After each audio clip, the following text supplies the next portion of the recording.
Hello, everyone. We'll just give a couple seconds here for everyone to filter into the webinar from the waiting room. But hope the sun has found you. Hope it's not too hot. Hope you have a nice balance of weather today wherever you are, and not the monsoon rain that we had here in Simcoe, Ontario earlier today. Looks like quite a few are just joining now. All right. So I think we can get started. Welcome, everyone. My name is Stephanie Crowley, and I'm the project manager at Amplify by Annex Business Media. I'm your host for today's webinar, Mastering Content in a B2B Marketing Strategy. Today, I'm thrilled to have two experts joining me to chat about content marketing for the next 45 minutes or so. Casey Cornelius is Head of Content and Client Services at CredSpark, where she helps clients think about creative and interesting ways to leverage interactive content to achieve multiple goals, all in service of creating deeper and better connections with audience members. And Melissa Mattoon is a content and creative strategist with over 12 years of experience, bringing content marketing initiatives to life in both agency and in-house settings. As a senior strategist at Studio ID, she spearheads strategy for B2B clients looking to differentiate themselves in competitive markets through engaging audience-driven content. And previously, Melissa led brand content at the climate tech startup Arcadia and served as senior producer for Politico's brand studio, where she led award-winning content campaigns targeting influential audiences interested in politics, policy, and innovation. Casey and Melissa, welcome. Thank you for joining me today. Thanks For Stephanie. having us. Before we begin, I'm just going to address a couple of housekeeping items. So this is a panel discussion. While I have a number of questions for our guests, we will also welcome audience questions at any time. Please place your questions in the Q&A box on your Zoom webinar toolbar, and we'll be monitoring these questions throughout our discussion. And please feel free to add your comments into the chat box throughout the discussion too, if you'd like to be a part of the conversation and we say something really interesting that resonates with you. This webinar is being recorded and it will be made available to all registered participants about 24 hours after today's broadcast, so please keep an eye out in your email for that link. And finally, if you'd like to follow up with any of our panelists today, please email amplify@annexbusinessmedia.com and we'll put you in touch. Okay, so let's set the scene for today's conversation. There are so many reasons to use content in a B2B marketing strategy. And for those of you in the audience with us today, we'd love to know exactly why you use content marketing as part of a B2B strategy, B2B marketing strategy. So Alex, if you can deploy that poll here, we've got a question, and I'd love to know from the audience what their number one reason is for using content in a B2B marketing strategy. Just one choice. There's no wrong answers. We won't judge you. Everything remains anonymous. But we would love to see what you think. We'll just leave that up for a few more seconds, and then we'll get Alex to end that poll in about 10 seconds or so.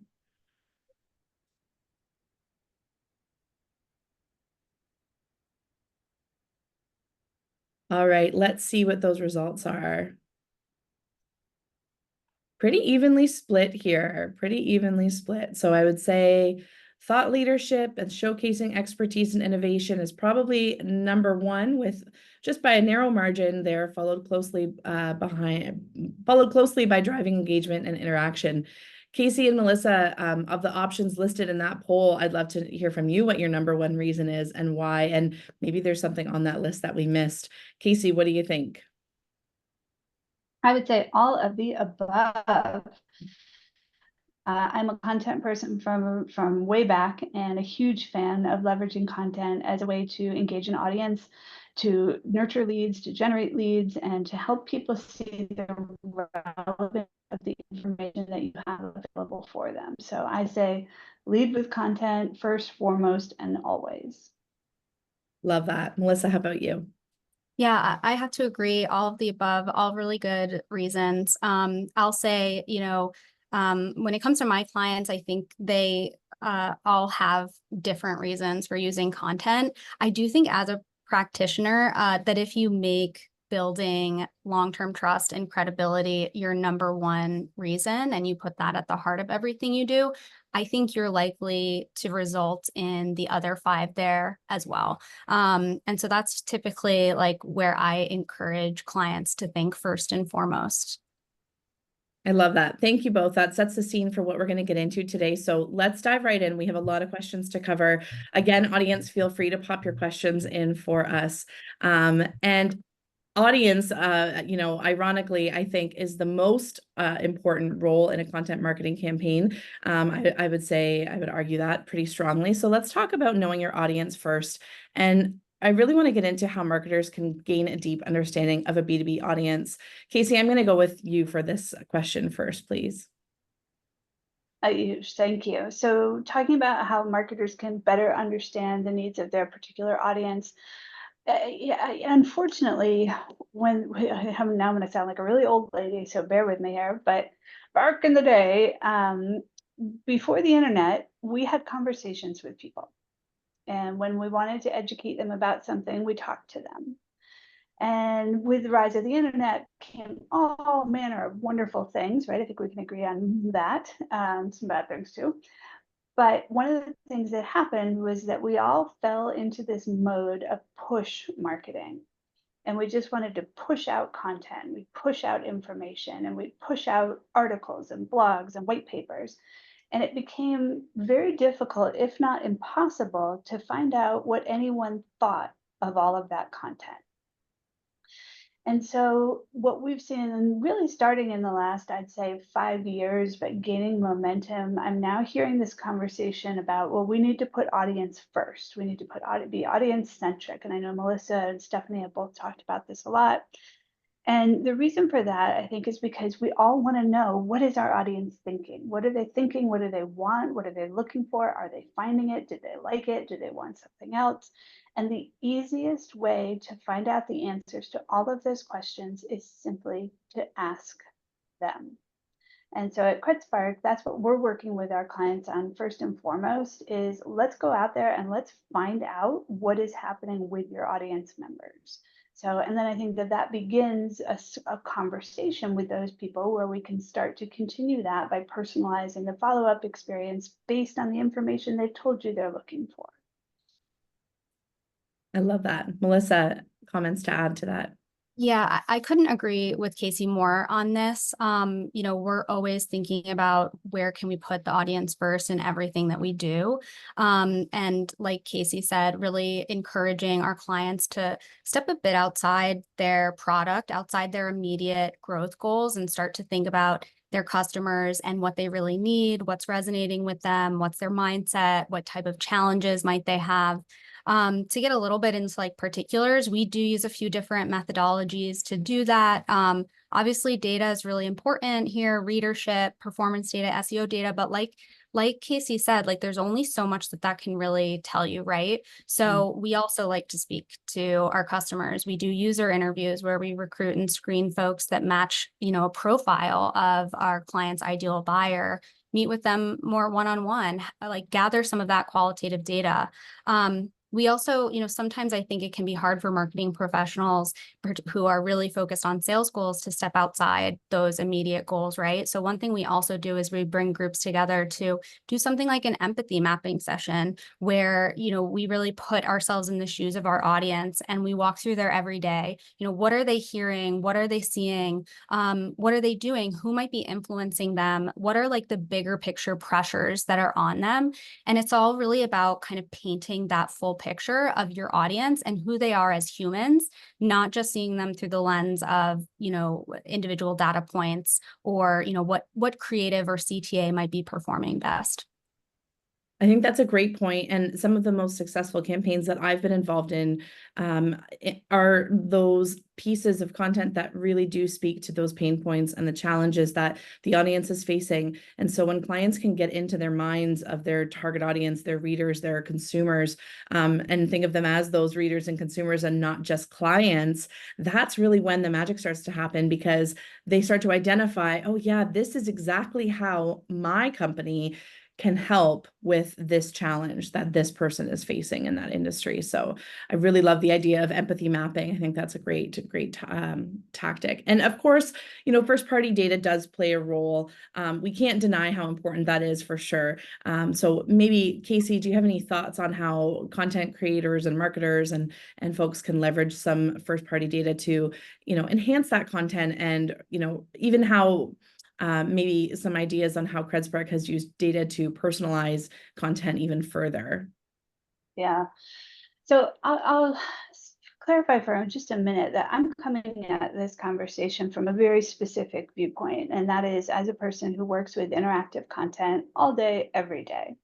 And as Melissa is pointing out, there are a myriad other ways in which people are reaching their consumers, reaching their audience members. I'm going to talk specifically about interactive content because, again, that's my world. But interactive content is one of the best ways and one of the easiest ways that you can be getting that first party data. And that is, again, simply by asking people for information. And, you know, to your note about not wanting to make assumptions about what an audience is thinking or feeling or knows, we have, I won't name any names, but we have a client who was absolutely convinced that choice A was the thing that everyone was looking for, and choice A, choice A, choice A. And we said, okay, great, let's maybe just ask people and just double check that and confirm. And so we did. So we helped them create a series of questions that appeared on their website, just in a little modal, little sidebar, a little casual, in the moment engagement tool. And guess what they found out? Choice B, right? Was what everybody was looking for. So, and it shouldn't be a surprise that your audience can surprise you, which is why that constant engagement, that constant conversation, I think is such an important part of any content marketing strategy. Because the risk, of course, is that if you rely on your once a year, please tell us what you think survey, right? Things change. Mm-hmm. Mm-hmm. Yeah, for sure. Earlier you'd mentioned audience centricity, and I think that's a point that, you know, the three of us have spoken about a little bit via email, and it's something that I want to come back to.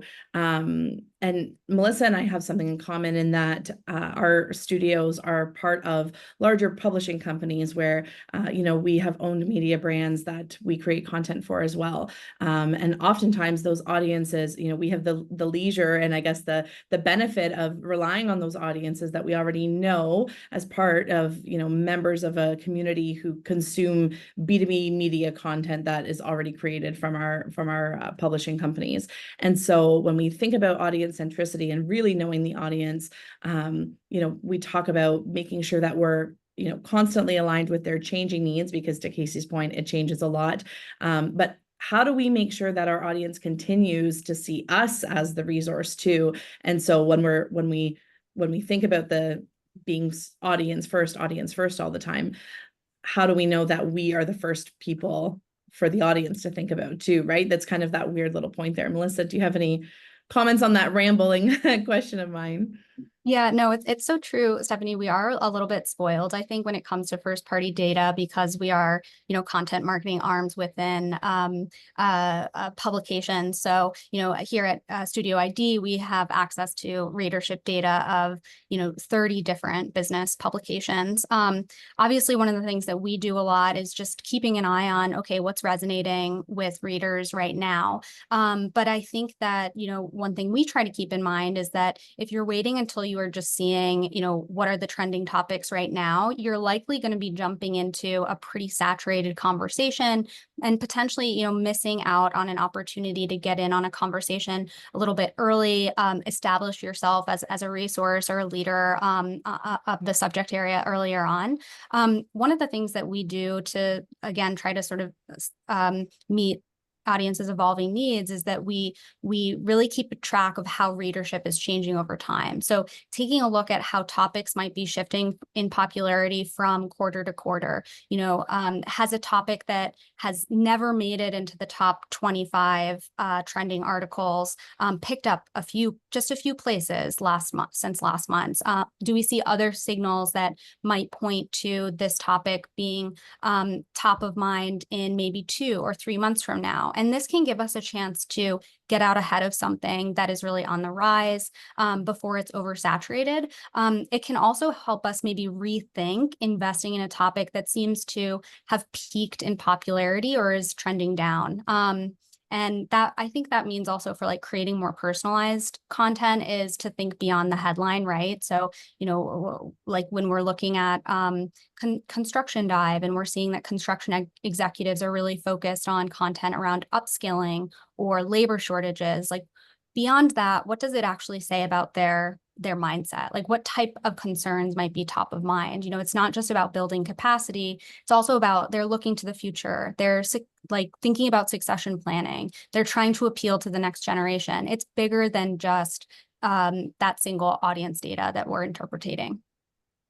Oh, I like that. Well, can I underline something Melissa said, which is about the data and the one of the things that our clients are discovering, and I'm curious to know if you see this as well, is that there's no longer one source of truth for data, that they are needing to bring in data from multiple different places into one central repository of some kind in order to get that full picture. And so Melissa, you mentioned earlier that we used to look only at metrics like click-through or time on page, right? Or repeat visits, that kind of stuff. And those were the only metrics we had.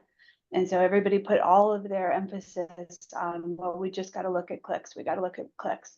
And now we're starting to be able to get into more sophisticated measures, but we still have to work to move out of that mindset of the easy measure of the click and instead start to say, okay, well, how do we find out what that click meant? I like that too. It's true. We can't just look at those numbers. And, for somebody like me, who's traditionally from a very much of a words heavy background, switching over into the data and the stats and the numbers can be kind of challenging, right? Because you look at this and think this looks great on paper, but what does it actually mean, right? Why is this important? And how do I translate that? How do I, communicate that in terms of performance to my client to say, yep, this is exactly why this article performed so well, or this piece of content performed so well. We're going to talk a little bit more about performance later on, so I want to kind of table that for a second. And I don't want to open up the AI can of worms too much, but we can't ignore it completely. So I did want to find out some of your thoughts on how AI might affect some of this audience centricity, audience focused content that we're talking about here. And Casey, I'll go to you on that one. Well, Melissa has all the smart things to say on this topic, and I know because she previewed some of that for us earlier, and I was like, ooh. I'll say a very small thing, which is that we are looking at, our clients are using AI to generate questions and content from their own content. So that's our approach to it, is always putting the expert first. And then let's leverage AI within that context, but not have AI be generative in any way outside of the expertise of our experts. So we do have a Generate with AI tool that allows you to put together a quiz in the time it takes to go refill your coffee. But we are advocating for AI, using AI outside of that in terms of creating unique or net new content, because I think that the author, the true expertise needs to be a human being. But Melissa has I know you have other thoughts on this topic. Yeah, no, we definitely are of the same philosophy. Casey, definitely focusing on where can we incorporate AI more for atomization, maybe for quick data insights or to be a sounding board. But I do think that there are, we also have to recognize some of the risks that we are facing as content marketers and what the future looks like. One thing to keep in mind is the impact that AI is having on really lowering the barrier to entry when it comes to content. We're not all taking that same expert-driven approach to content, and we're experiencing, a huge influx of low-quality AI-generated content that is really geared first and foremost to optimize for search in particular. And I do worry about Google's ability to keep up with this in earnest. You know, I could see in the future, can't forecast the future necessarily, but I think we can, you know, make some guesses of audience that maybe lose faith in that a single Google search will give them the quality content that they're looking for. I think this might be particularly true for Gen Z audiences who maybe didn't experience the same like golden age of Google that we once did. And so they might be quicker to abandon Google search for other methods. And so with that in mind, I think audiences will increasingly start to really come to appreciate those sources of information, you know, whether that's a brand, a publisher, or an individual thought leader that truly put their knowledge needs front and center, and they'll end up going direct. And that sort of importance of trustworthy quality content will become more important than ever. So I agree, Casey. I don't think now is the time to lean into cheaply generated AI content. I don't see volume being as much of a driver in the future, but really more about quality and how audience centric is that content. How much of a connection does it make? Yeah, absolutely. I think, Yeah, I love that. go ahead, Casey. Oh, sorry. I was just gonna say I love the way that Melissa's thinking and talking about this, and that idea of reminding your audience that there is information out there that may seem at first glance like, oh, I could just Google this, or I could just ask ChatGPT this thing. But it is not a safe thing to do, especially in a B2B context where there are people whose lives are literally depending on the information and the content that they are getting about how to do their jobs. And so if you, as the publisher, you've got to be able to establish your authority, your legitimacy, and the importance of going to a trusted resource, because that audience needs help in remembering, hey, you can't just go to ChatGPT. But as a publisher, how are you making it as easy or easier than using ChatGPT in order to find the information on your site?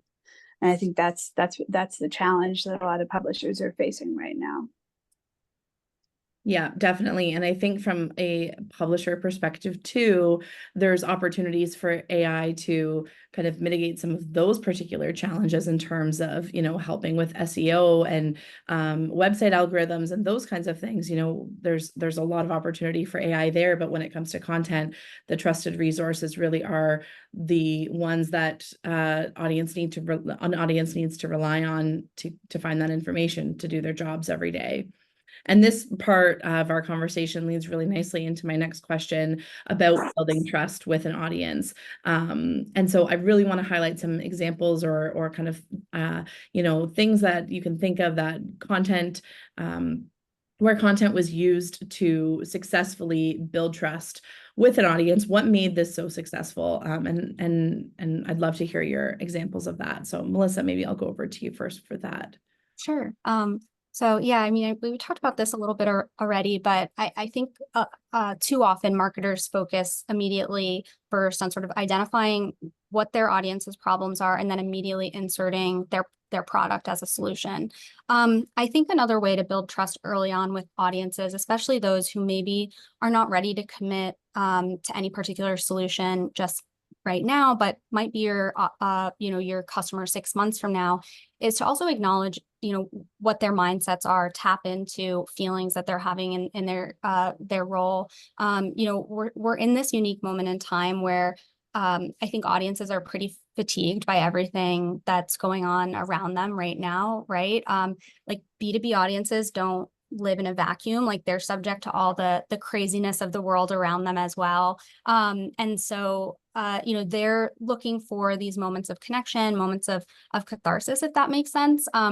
We recently led a strategy for a pharmaceutical company that was looking to reach a caregiver audience in particular.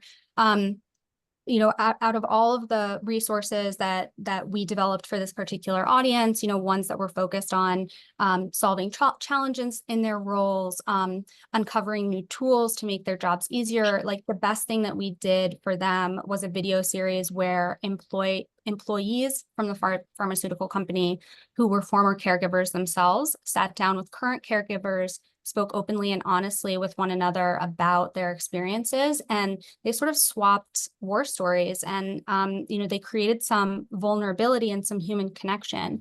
And I think it was a way to give voice to an audience that, based on the audience research that we had done, tends to somewhat suffer in silence a little bit. And in general, there aren't a ton of storytelling experiences that are focused on their more personal experiences. And then at the same time, it really helped humanize a brand that has struggled with making these types of meaningful connections, particularly in recent years against the backdrop of COVID and the politicization of public health. So yeah, focusing on like the human element too has been really, really helpful in building those connections.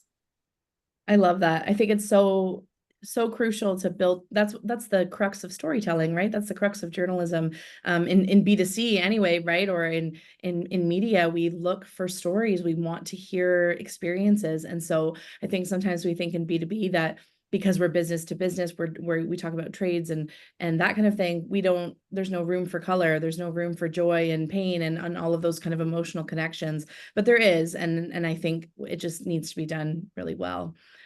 Casey, how about with you? Is there an example of building trust that you can think of to share? Yeah, absolutely.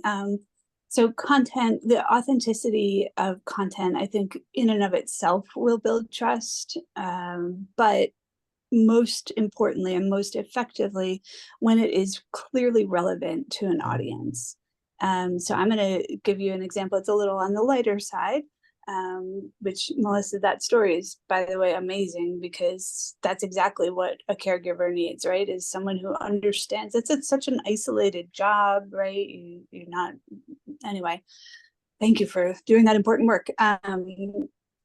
So mine is from about bugs instead. So we'll switch over to bugs. How about that? Gross bugs.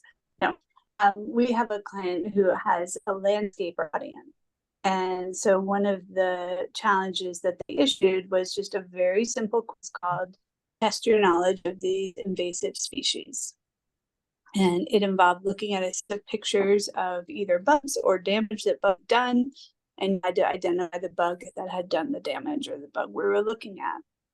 And you're not going to believe me. I'm just going to tell you right now, I'm an honest person. This particular interactive challenge had a 78% click-through rate. So 78% of the people who saw it started answering those questions. Why? Because they're landscapers.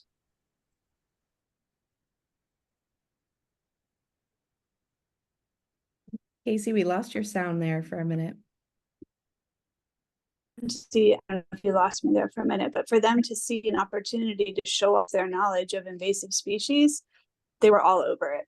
They absolutely loved it. And it reminds them that they're exchanging value with this particular brand, that the brand is going to help them stay ahead of these nasty buggies, and that it's also a place where they can go to get the information that matters to their ability to do their job. I love that so much. Just as a little aside, prior to my current role in content marketing, I worked in our agriculture publications for well over a decade, and I can completely attest to how much people working in agriculture, whether it be farming or landscaping, love bugs. So much so that there's actually a bug chat regularly on Wednesdays on Twitter or X for Alberta. There's a hashtag Alberta Bug Chat, and same kind of thing. So I think that's a perfect opportunity to use content to kind of create that connection and build trust. And I was thinking about from our examples too, in terms of trust building, and this kind of leads into my next question for you too. So I think it's a good time to just pop it in. But last fall I worked on a campaign for one of our media brands that was sponsored by a manufacturer of piping products for commercial and residential home building. And the topic was on mitigating the risk of radon gas leaking into homes during construction. There's a really high risk of this, especially in certain areas of Canada and the United States.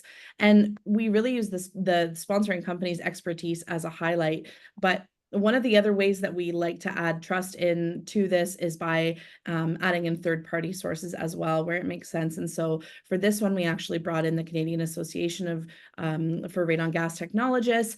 We talked about different stats and why this is important and how contractors who might be reading the article can educate their own clients. And so really just passing that knowledge down on an important topic that maybe the direct audience, it doesn't keep them up at night, but it keeps their clients up at night, right? And so it just really creates that trickle down effect of content that is kind of a must read. And my next question was going to get into a little bit about evergreen content, and that example kind of made me think of this because that is a topic that's important to contractors no matter what time of year it is, right? Or year over year, it doesn't matter what kinds of other trends or things like that happen in the industry. They want to keep their clients safe. And so what topics do you think are well suited for evergreen content? And maybe how often should it be updated or refreshed or, revisited for other strategies? Melissa, do you have any thoughts there? Yeah, sure. Happy to jump in. I think that there's a ton of great benefits to evergreen content, right? And obviously it's, really important for your site's SEO, bringing in consistent traffic, formats that are really used to have, be a foundation of assets that your prospects are going to consistently benefit from, things that respond to their top concerns and interests, how-to guides, FAQs, resources that your sales team can call on too in conversations, resources that really build awareness through organic search. And in general, I think having really robust evergreen assets in general means like less ad hoc content development requests are coming your way. I think, having been working in-house where there's sometimes limited content resources, I think it's really important that it gives your team more time sometimes to focus on more timely content pieces, because you already have this really robust set of resources that are working behind the scenes, always bringing folks in, always answering their questions. This is why I think when we're thinking about content allocation, content mixes with clients, like it's always about having a combination of investing in those foundational evergreen pieces that will last a good amount of time, alongside like more timely thought leadership that will make a bigger splash. The other thing I want to note, like beyond just actual formats of evergreen, because I think those topics can be standard, but it's helpful to approach evergreen content thinking in as a sort of big rock asset, and being really intentional to say, if I invest in creating this really comprehensive ebook, for example, how many other smaller pieces can I get out of this? How can I atomize this piece of content to get 6 blog posts, 2 infographics, 15 social media posts out of it? And that's something like we're always pushing our clients to do. That way it's not just a one and done how-to guide that sits on a shelf, but actually is something that you can really get a lot of legs out of. I think how often you're like updating these is really dependent on your category, your product, your customers' needs, and how things are changing in the industry. So, one thing to keep in mind when you're investing in these pieces is, does it make sense to be evergreen? Should we approach this a little differently? We have a client whose prospects are operating in like a pretty volatile regulatory and legislative environment. And we identified that, one of the core needs of this audience was to have resources that was going to help them navigate these changes. But that's also that's a space that's always shifting. It's changing, right? So instead of investing in like a beautifully designed ebook that broke those changes down, we opted for something that was more easily updated. And then we focused on something that was, more grounded, less changing for those big rock assets like an ebook or a playbook or a video series. Yeah, I think that's a good point too, Melissa, because the type of content, the format that it takes really matters on the end goal, and not just in the short term too. Casey, I'll go over to you for that. Same question. could not, I mean, I told you Melissa was going to say all the smart things. So thank you for delivering on that, Melissa. I want to pick up on though, and I'm just going to cheat and copy off you. I want to pick up on a couple of things Melissa mentioned. One is thinking about evergreen content as also thinking about that reuse approach, right? How are you going, I love the term atomize. How are you going to get more out of this one thing? And then also the user generated aspect of that. So we have clients who are doing simple one question polls, and those polls are pulling from current articles. So evergreen, and no, not necessarily, these might be more topical, but by taking an existing article, something you've already invested in creating, and then quickly pulling a poll topic out of that, and then throwing that up, you can then actually follow up on that based on how your readers respond. So now you're creating that cycle, right? So you're publishing something, you're asking the question, you're getting the responses, you can then publish follow-up based on those. So that one article, that one piece of content can start to generate an entire cycle on its own. The other nice thing about evergreen content, and I think this is something that content people tend to forget sometimes, is that you don't have to reinvent the wheel every day.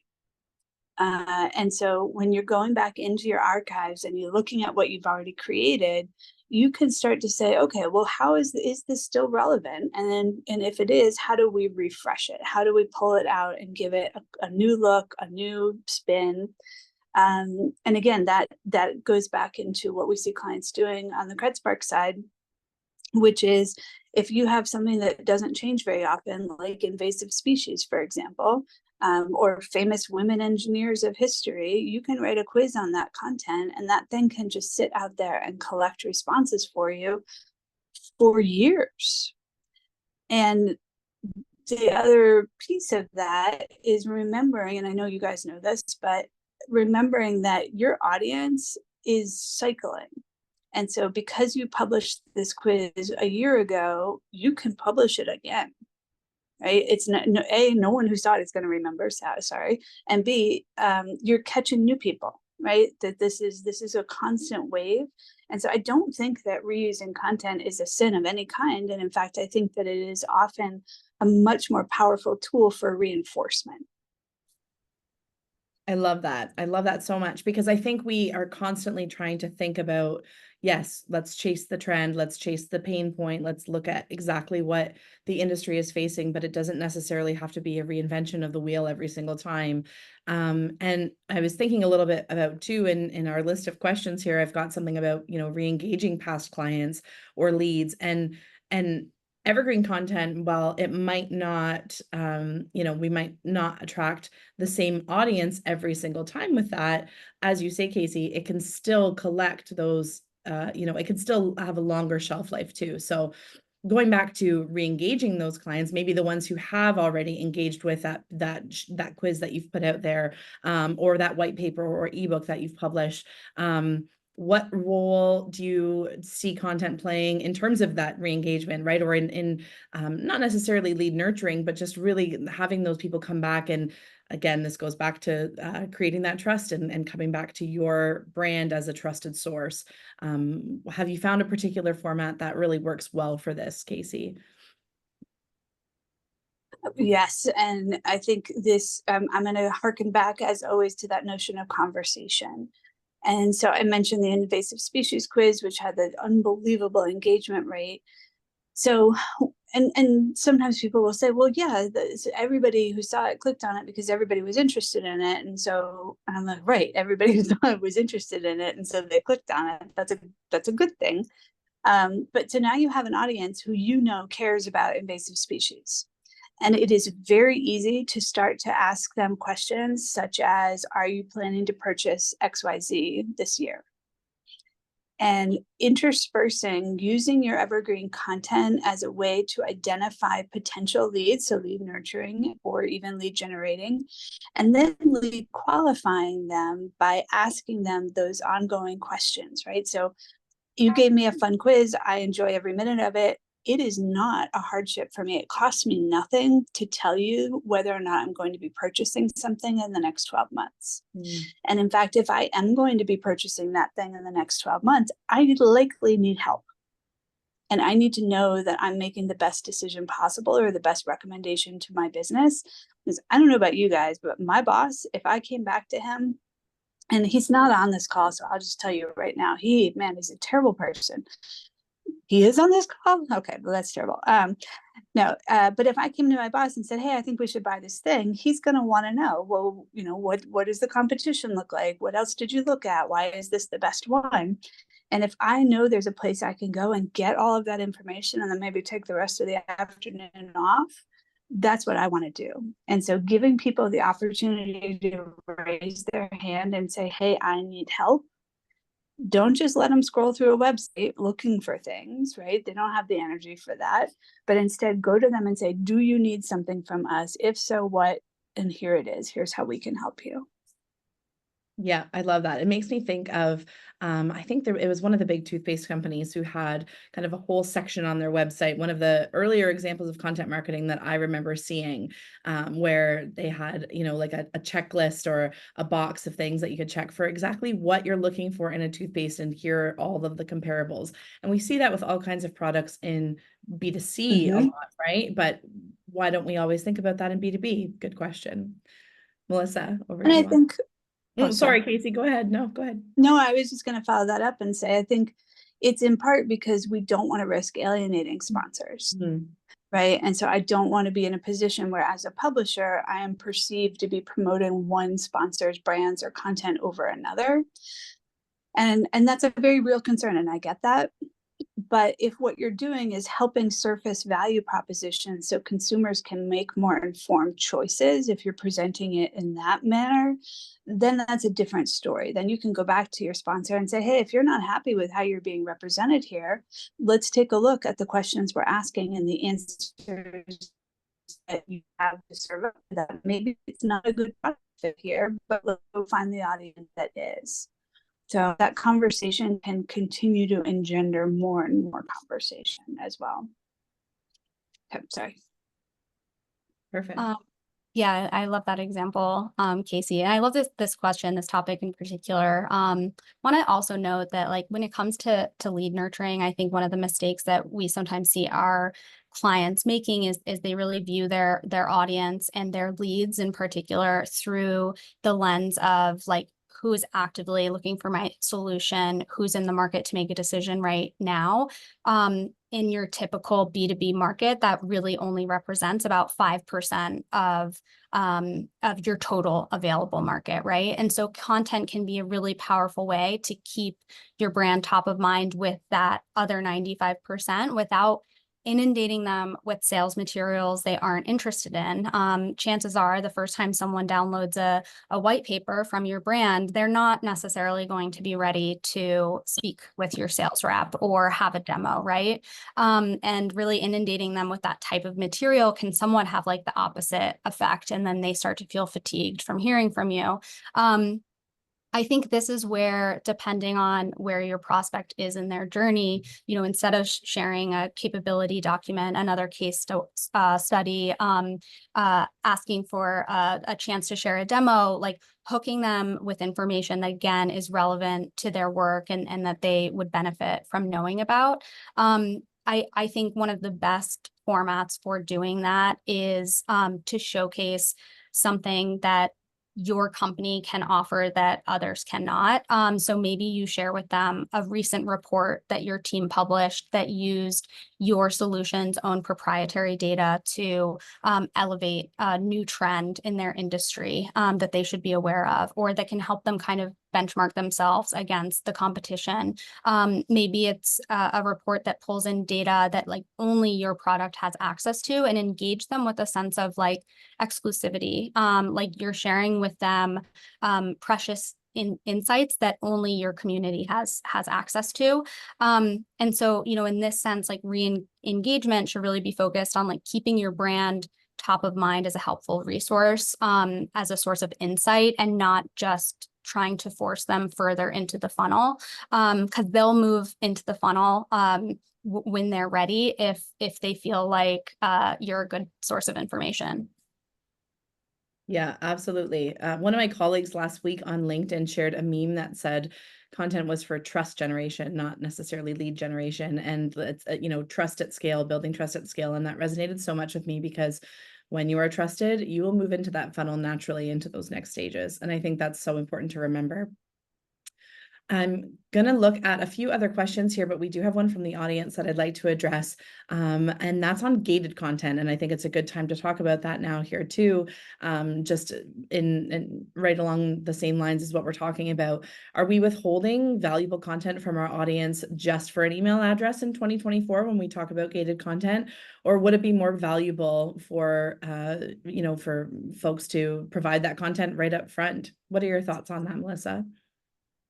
I think that there's a place for both. I think obviously like getting that email is helpful, and being able to gather information about your prospect so that you can provide them with resources that fit their particular function, their particular company size, that sort of thing is a huge asset. I think that if you're only pushing gated content, you're missing out on building trust with folks who are absolutely not going to give you their email, because there are a lot of folks out there like that. And so having a solid mix of those two things, I think, is probably a good approach. Yeah, Casey, what about you? Yeah. This is one that I think CredSpark has sort of a unique take on this, just because we have a tool set that enables us to think beyond the binary on-off approach. And what we're discovering is that rather than saying, hey, give us, by offering somebody the option, do you want to learn more on this topic? Do you want to hear more on this thing? By letting them say, no, thanks, not right this minute, I'm just trying to download your white paper, they are more likely to say, yes, actually, I would like follow-up. So putting that power in the hands of the audience and letting them be the decision makers, I think it's a respectful approach, because it acknowledges that we all understand that the trade of the email for the thing is just a pure transaction. And, and as publishers, I think it's fine to be transparent with your audience that says, look, we need to know who you are in order to ensure that we have the sponsors who are going to support this site, right? Like, we all understand that's how business works. We get that. But rather than forcing that, one option is to say, hey, do you want to give us your email for follow-up? And if someone says no, then ask them for some demographic information, not PII, but just pure demographic information. They'll hand that over to you. And so now you've got a couple of different ways in which you can get value from that person in exchange for the value you're giving to them. And I'll give you a specific example of that, which is we have a client who's been running these 1-question polls.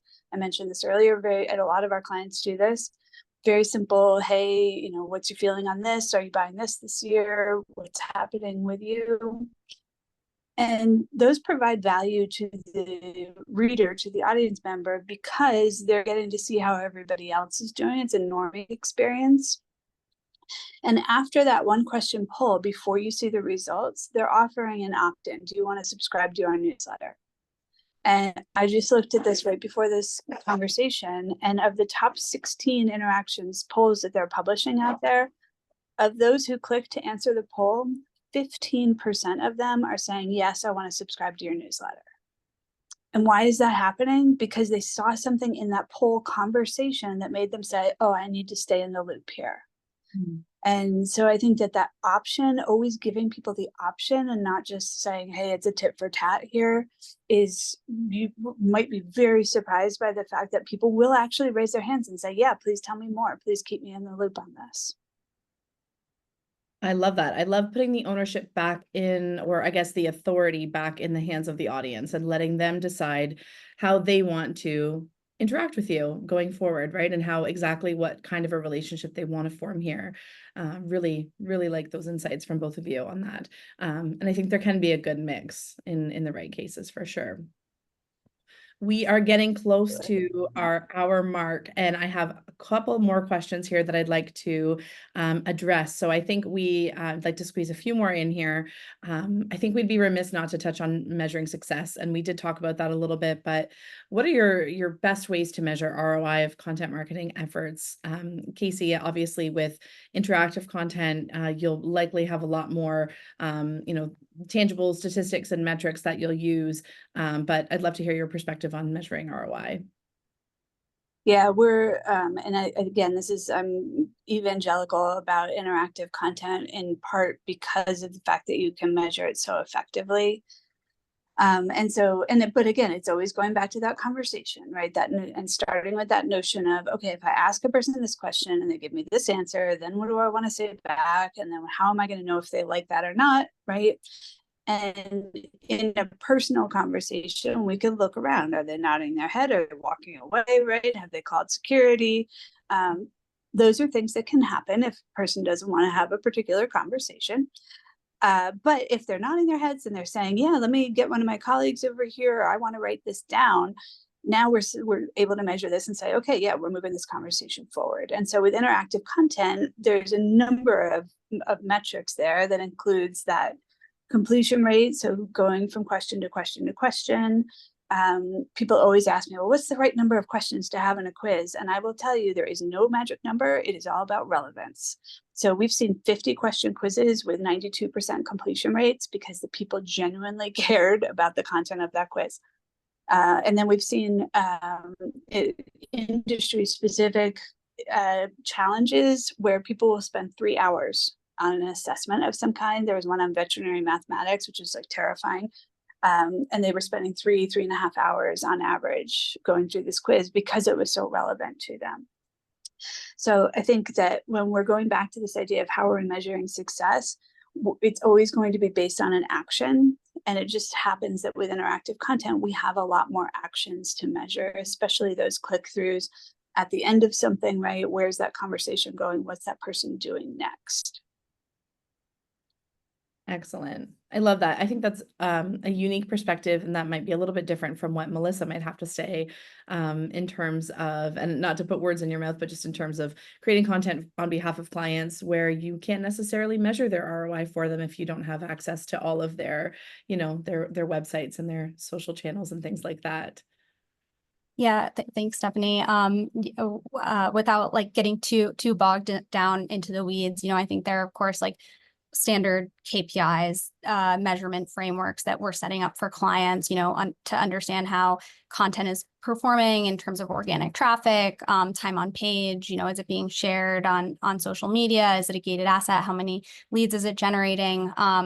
Also, I think benchmarking performance is a huge piece of that, right? So how are things changing quarter over quarter? And with all that in mind, like these are all well and good things to be regularly tracking, referring back to see what's resonating.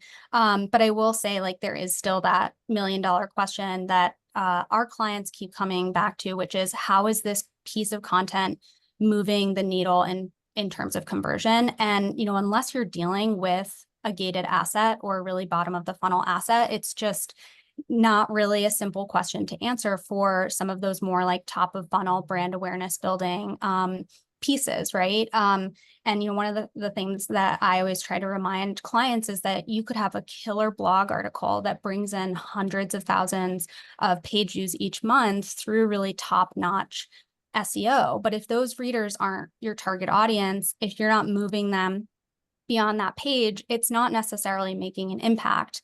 The other thing to keep in mind is that no one is reading a single article about a company they just met through a Google search and then immediately converting, right?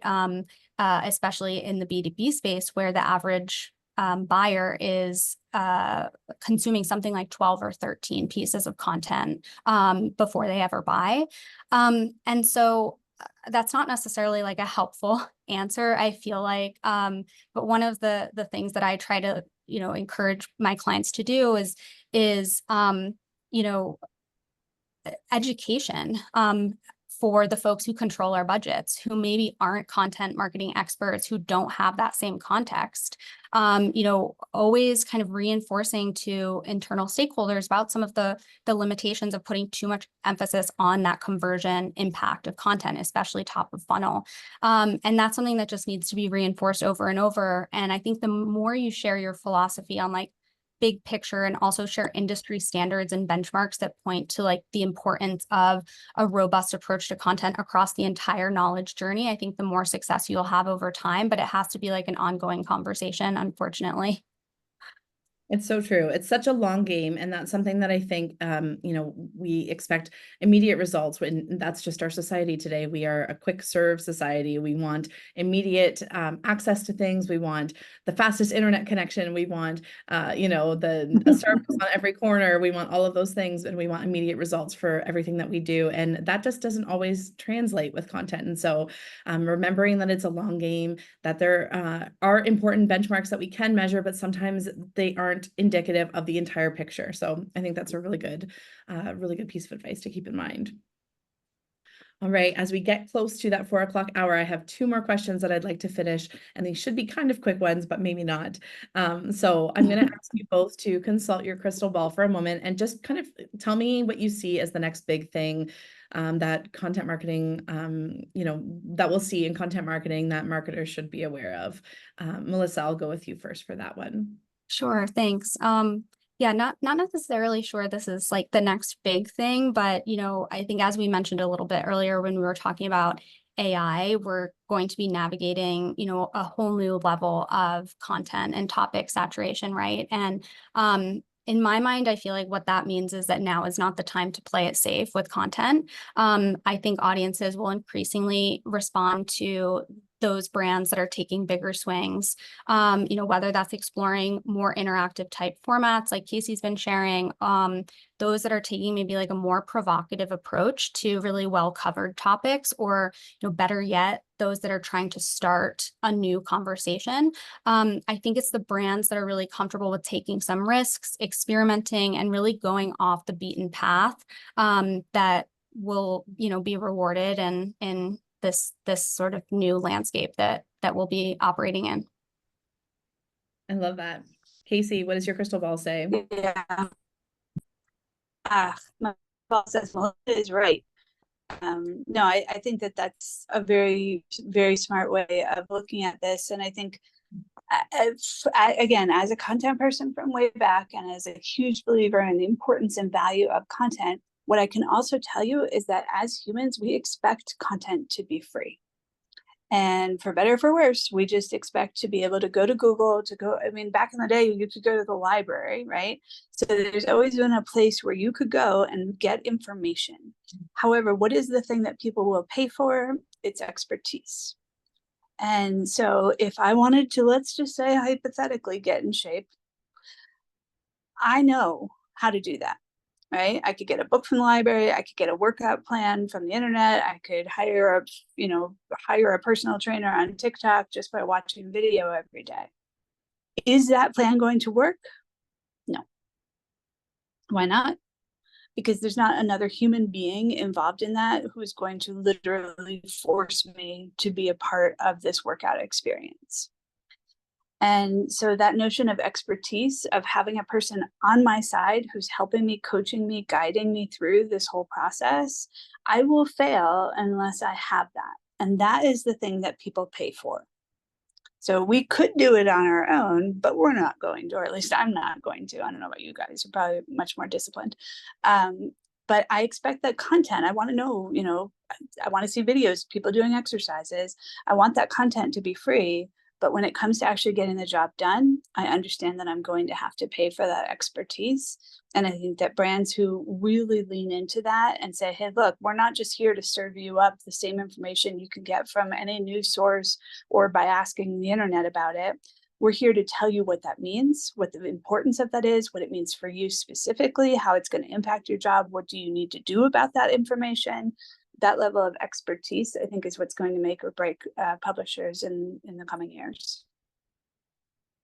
I love that so much. I think anybody in sort of a content creation position, immediately as soon as we saw AI, as soon as we see, you know, all of these new technologies that are coming in, we get a little fidgety and twitchy thinking about what's going to happen to our roles. I think for me, the crystal ball showing that kind of along the same lines of what both of you had said, you know, that very highly niche content with you know, things like industry influencers getting involved and sharing their things to their, you know, this content to their loyal followings. We think about B2B content again as maybe not as much of an emotional spot where B2C content might be, but I think there's room for that still, and that's my trend that I'm looking ahead and seeing. Yeah, so we are at the 4 o'clock hour. So just before we sign off, if I could get you each to just rapid fire your last piece of takeaway or advice for our audience today, what would that be? In case I'll go to you first for that. Ask questions. That's it. Very on brand for CredSpark. And Melissa?